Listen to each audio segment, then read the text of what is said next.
Unapokuwa kwenye nafasi ya juu, unapaswa uitumie kuwasaidia watu wengine au kunyanyua watu wengine, badala ya kutumia nafasi ulionayo kuwanyanyasa watu wengine walioko chini yako.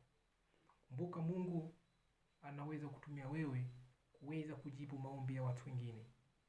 Kwa maana Mungu anaweza kutumia wewe kama daraja la kuweza kuwavusha watu wengine ili waweze kufanikiwa kupitia msaada wako. Kwa hiyo leo unapokuwa na nafasi ya kumsaidia mtu, usisite kumsaidia, kwa sababu unapomsaidia mtu ili aweze kufanikiwa kupitia msaada wako, tambua kuwa ni mbegu unaipanda, kesho utaivuna. Remember, what goes around comes around. Bila kusahau, mafanikio yako ndiyo furaha yangu. Asanteni sana kunisikiliza, na Mungu awabariki.